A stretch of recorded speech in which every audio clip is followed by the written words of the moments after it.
नमस्कार, बहुत स्वागत है आपका हमारे छत्तीसगढ़ के इस खास बुलेटिन में। खबरों के साथ मैं हूं रीनू। तो सबसे पहले बात रायपुर से बड़ी खबर की। पिछले 24 घंटे में 2240 मरीज मिले हैं। 24 घंटे में कोरोना से 30 लोगों की मौत हो गई है। प्रदेश में कुल 1651 मरीज स्वस्थ हुए हैं। तो वहीं प्रदेश में एक्टिव मरीजों की संख्या 8361 हो गई है। दंतेवाड़ा के किरंदुल में 10 जवान कोरोना पॉजिटिव पाए गए हैं और थाना समेत आसपास के इलाके कंटेनमेंट जोन घोषित किए गए हैं।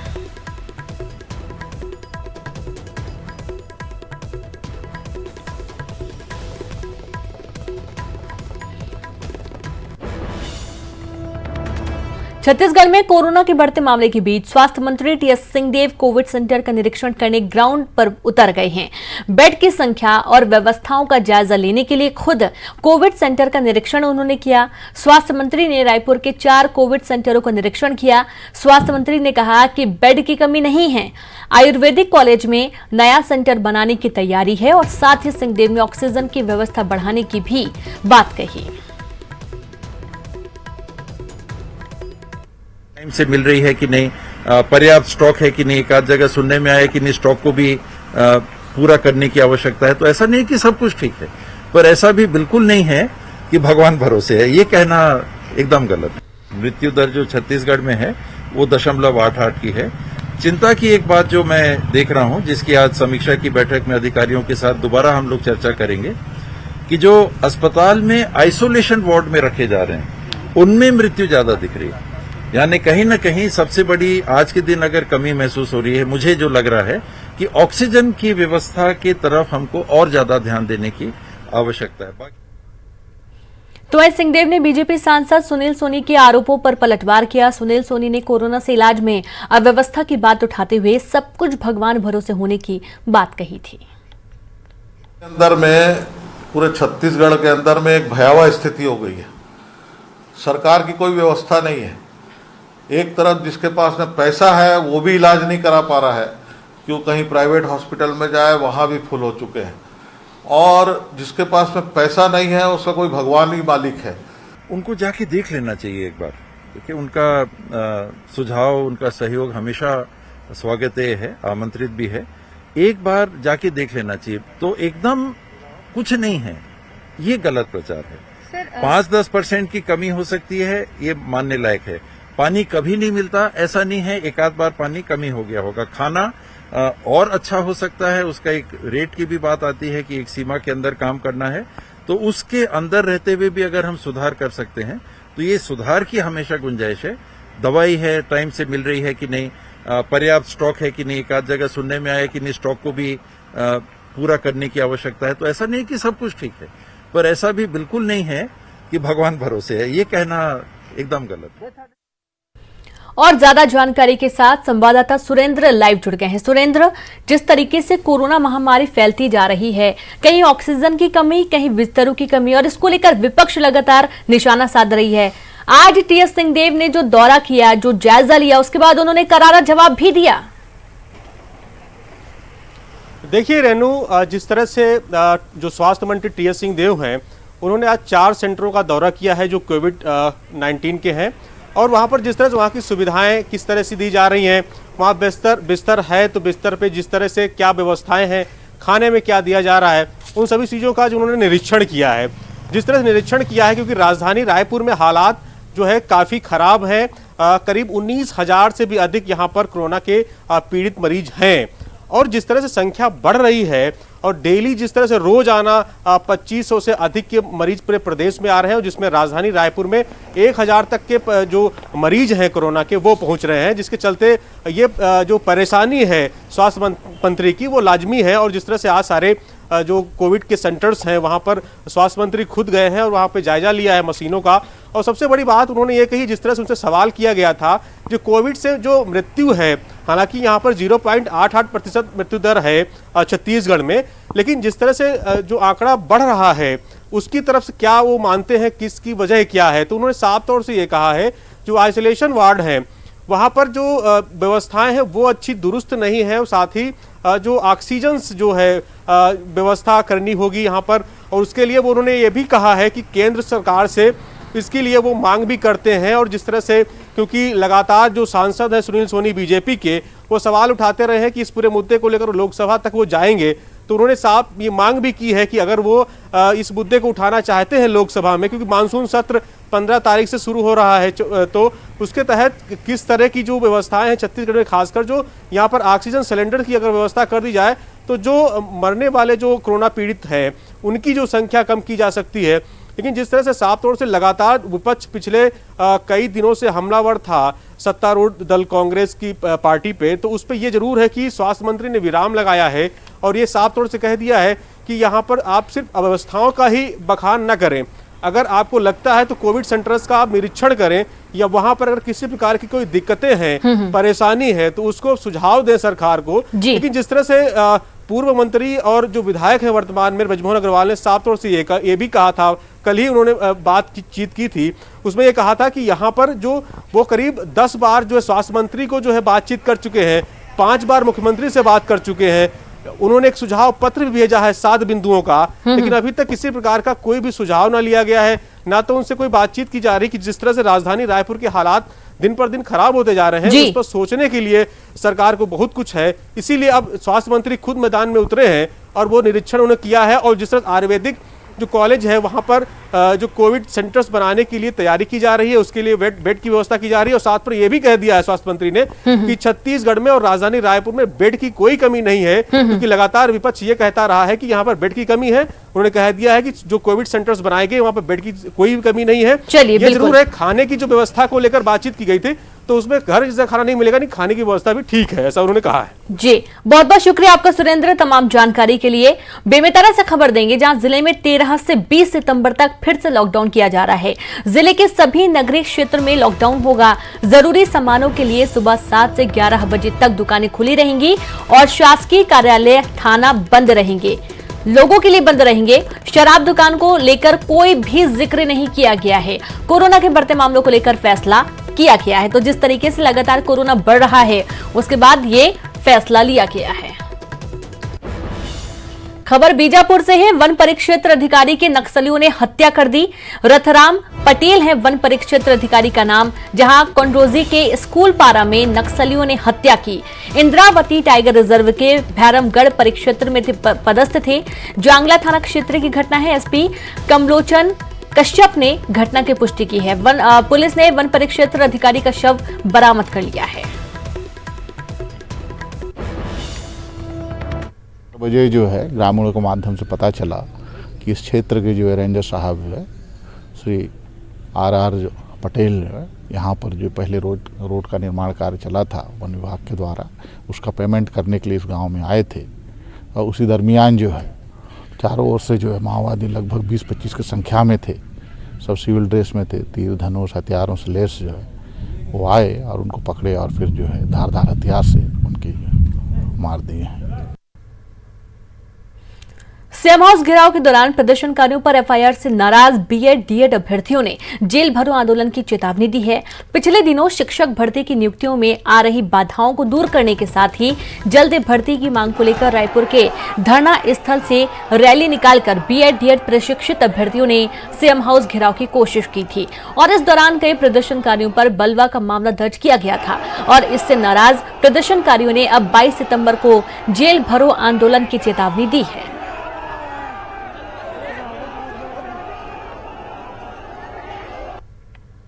पूछना चाहते हैं कि गांधी नेहरू के इस देश में क्या अपना अधिकार मांगना अपना हक मांगना गुनाह है? और अगर अपना अधिकार मांगना अपना हक मांगना गांधी जी के इस देश में गुनाह है, अपराध है, तो निश्चित तौर पे हमने अपराध किया है और हमारे साथ जितने साथी गए थे उन सब ने अपराध किया है। तो सरकार से मैं निवेदन करूंगा, आग्रह करूंगा कि वो जो एफआईआर है वो एफआईआर सरकार वापस ले, अन्यथा हम इस एफआईआर की कड़ी निंदा करते हैं, विरोध करते हैं और इसके विरोध में हम 22 सितंबर को, जब सरकार की मंशा है हमें जेल ले जाने की, हमें गिरफ्तार करने की, तो हम 22 तारीख को सिटी कोतवाली थाने आएंगे और हमारे साथ हमारे सैकड़ों साथी आकर हम अपनी गिरफ्तारी देंगे। सोशल मीडिया पर युवाओं ने राज्य सरकार के खिलाफ कैंपेन चलाया है और इस कैंपेन में प्रदेश के युवा #CG मैनेज रोजगार ट्रेंड करा रहे हैं। तो इस तरीके से तो एक बार फिर से आप सुन लीजिए, #CG मैनेज रोजगार ट्रेंड करा रहे हैं।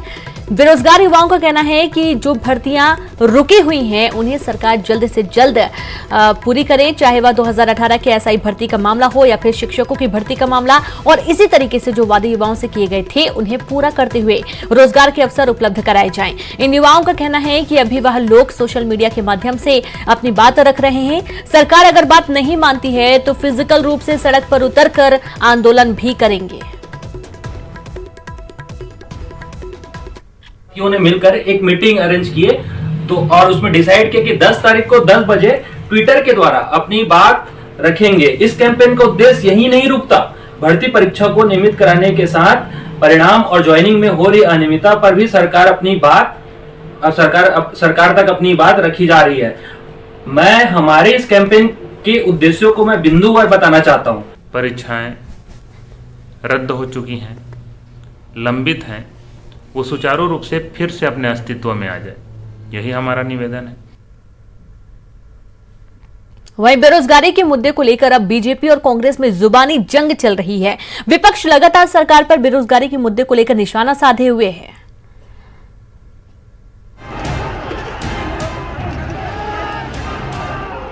छत्तीसगढ़ में कांग्रेस ने सत्ता में आने के लिए बेरोजगारी को बड़ा मुद्दा बनाया था और इन्हीं मुद्दों के सहारे सत्ता पर काबिज हुई। लेकिन अब बेरोजगारी का ही मुद्दा कांग्रेस पर भारी पड़ रहा है। प्रदेश में भर्ती नियुक्तियों को लेकर लगातार प्रदर्शन हो रहे हैं, वहीं विपक्ष भी इस मुद्दे पर सरकार को घेरने में कोई कसर नहीं छोड़ रहा। हाल ही में पूर्व सीएम रमन सिंह ने भी ट्वीट कर बेरोजगारी के मुद्दे पर सरकार पर बड़ा हमला बोला। बीजेपी का कहना है कि छत्तीसगढ़ में 50 लाख से ज्यादा युवा बेरोजगार हैं और सरकार पिछले 2 साल में युवाओं को रोजगार नहीं दे पाई। रोजगार मांगे जाने पर FIR किया जाता है, बलवा जैसे धाराएं लगाई जाती है। ये सरकार का तानाशाही रवैया है। विधानसभा चुनाव के पहले घूम घूम कर 25 लाख पंजीकृत और 25 लाख अपंजीकृत बेरोजगारों की संख्या, मतलब कुल 50 लाख बेरोजगार इस प्रदेश में है, ये आंकड़ा सरकार ही पेश करती थी। और अब ये 2 सालों में कितने लोगों को रोजगार दिया है, इस बात को सरकार बताए। इधर कांग्रेस प्रदेश में पिछली रमन सरकार के 15 सालों को बेरोजगारी के लिए जिम्मेदार बता रही है। कांग्रेस का कहना है कि रमन सिंह प्रियंका गांधी की जगह अगर पीएम नरेंद्र मोदी को ट्वीट करते तो ज्यादा बेहतर होता। किस प्रकार रमन सिंह ने छत्तीसगढ़ के युवाओं को सरकारी नौकरी के द्वार बंद कर दिए थे, किस प्रकार छत्तीसगढ़ में बेरोजगारी चरम पर थी, यह छत्तीसगढ़ के बेरोजगार अभी तक नहीं भूले हैं। श्रीमती प्रियंका गांधी जी को ट्वीट करने के बजाय रमन सिंह नरेंद्र मोदी को ट्वीट करें तो ज़्यादा बेहतर पश्चात मिलेगा कि नरेंद्र मोदी जी किस प्रकार आपने युवाओं से वादा किया था कि हर साल 2 करोड़ लोगों को रोजगार देंगे। छत्तीसगढ़ में बेरोजगारी की स्थिति किसी गेंद की तरह हो गई है, जो राजनीतिक दल एक पाले से दूसरे पाले की तरफ उछाल रहे हैं। इसे मुद्दा बनाकर वोट की राजनीति हर कोई करता है, लेकिन बेरोजगारी के इन हालात की जिम्मेदारी कोई नहीं लेना चाहता। देवव्रत भगत, न्यूज़ 18, रायपुर। और एक छोटा सा ब्रेक लेंगे, हम जल्द हाजिर होंगे। ब्रेक के बाद एक बार फिर से आप सभी का स्वागत है। खबर दिल्ली से है, जहां स्वामी अग्निवेश का निधन हो गया और आज शाम अस्पताल में उन्होंने अंतिम सांस ली। तो वहीं पिछले कई दिनों से ILBS अस्पताल में उनका इलाज चल रहा था। पिछले 23 दिनों से वेंटिलेटर पर थे। तो स्वामी अग्निवेश का निधन हुआ है। बड़ी खबर आपको दे रहे हैं दिल्ली से। अस्पताल में उन्होंने अंतिम सांस ली। पिछले लंबे वक्त से वे बीमार चल रहे थे। पिछले कई दिनों से ILBS अस्पताल में उनका इलाज जारी था। पिछले 23 दिनों से वेंटिलेटर पर थे और दुखद उनका निधन हो गया। तो जिस तरीके से लगातार खबरें सामने आ रही हैं, दिल्ली से खबर है, स्वामी अग्निवेश जी का निधन हुआ है। अस्पताल में उन्होंने अंतिम सांस ली है। पिछले लंबे वक्त से ILBS हॉस्पिटल में वे भर्ती थे, उनका इलाज जारी था और इलाज के दौरान ही पिछले 23 दिनों से वेंटिलेटर पर थे और आज उनका दुखद निधन हुआ। महासमुंद के तुमगांव थाना क्षेत्र में जमीन विवाद को लेकर एक ही परिवार के दो पक्षों में खूनी संघर्ष हो गया, जिसमें एक पक्ष के 3 लोगों की मौत हो गई जबकि 4 लोग घायल हो गए। ग्राम जोबा में परिवार के 2 पक्षों में जमीन को लेकर विवाद चल रहा था।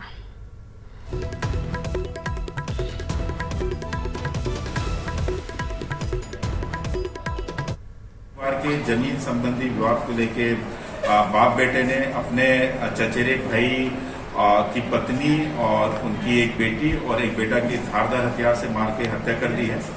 और इसके दोनों आरोपी हैं बाप बेटा, जिनका नाम एक परशुराम है, दृश्यसेन। दोनों की पुलिस ने तत्परता से गिरफ्तारी कर ली है। महासमुंद के सिंघोड़ा पुलिस ने सोने की तस्करी करते 3 लोगों को गिरफ्तार किया। पुलिस ने आरोपियों से 4 किलो 480 ग्राम सोना जब्त किया, तो वहीं 32,84,500 नगद भी बरामद किया है। जब्त रकम और सोने की कुल कीमत करीब 2.5 करोड़ रुपए बताई गई है।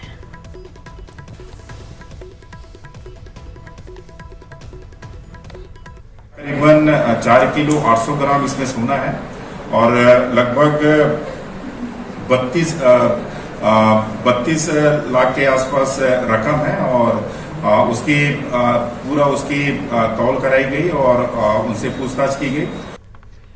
अगली खबर, जहां महासमुंद के कोमा खान पुलिस ने एक बार फिर से भारी मात्रा में गांजे के साथ ही 2 अंतर्राज्यीय गांजा तस्कर को गिरफ्तार किया है। पुलिस ने 9 क्विंटल 13 किलो गांजा जब्त किया है, जिसकी कीमत 1 करोड़ 82,60,000 रुपए बताई गई है। दोनों आरोपी बिहार के आरा के रहने वाले ट्रक में छिपाकर गांजा लेकर जा रहे थे। अब तक की महासमुंद जिले की सबसे बड़ी कार्रवाई है। इसमें टोटल 9 क्विंटल 13 किलो गांजा बरामद हुआ, जिसकी मार्केट वैल्यू तकरीबन 1 करोड़ 82,80,000 है, जिसकी जब्ती की गई है। इसमें 2 आरोपियों की गिरफ्तारी हुई है। रायपुर के अंबेडकर अस्पताल के पूर्व अधीक्षक डॉक्टर विवेक चौधरी के खिलाफ मेडिकल कॉलेज की छात्रा ने प्रताड़ना के आरोप लगाते हुए महिला आयोग में शिकायत दर्ज कराई है। महिला आयोग के अध्यक्ष किरणमयी नायक ने बताया कि शिकायत मिलने के बाद पहली सुनवाई के लिए आयोग के दफ्तर बुलाया गया था, जिसमें पूर्व अधीक्षक आयोग के सामने उपस्थित भी हुए थे और 15 दिनों के बाद फिर उपस्थित होकर जवाब प्रस्तुत करने का समय महिला आयोग ने दिया है। मेडिकल स्टूडेंट ने लिखित शिकायत की थी और उनकी शिकायत पर नोटिस देकर बुलाया गया था और 9 तारीख को उनकी हियरिंग थी और उस हियरिंग में अनावेदक को आवेदिका से के शिकायतों की कॉपी दी गई है और 15 दिन के बाद ये मामला फिर रखा गया है ताकि वो अपना जवाब लेकर। कल से देश भर में 40 जोड़ी यानी कि करीब 80 ट्रेनें चलेंगी, जिसमें से 8 ट्रेनें रायपुर रेलवे स्टेशन से होकर गुजरेंगी। लेकिन ट्रेन शुरू होने से पहले व्यवस्थाओं को लेकर राजधानी के रेलवे स्टेशन में कोई बड़ी सतर्कता दिखाई नहीं दी है।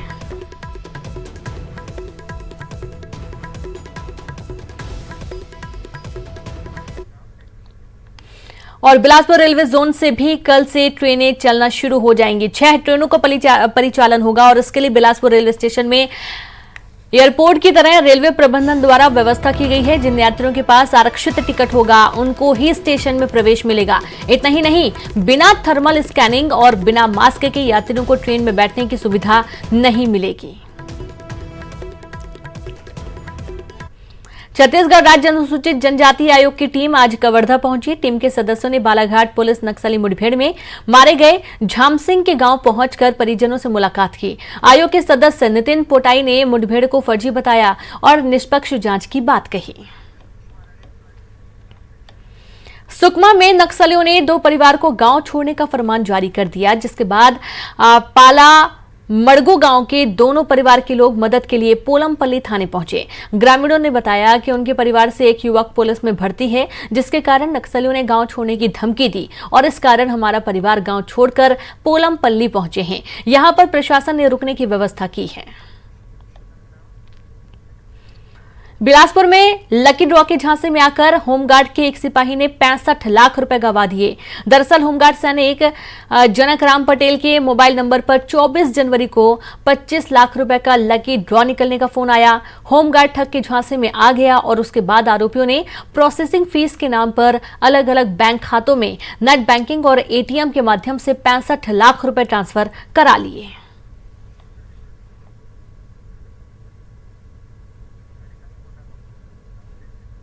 कोंडागांव में बदला मौसम का मिजाज। दिन भर मौसम था साफ, तो वहीं शाम को शुरू हुई मूसलाधार बारिश। तेज गरज के साथ हो रही है बारिश। बारिश होने से तापमान में कमी आई, लोगों को गर्मी से राहत मिली है।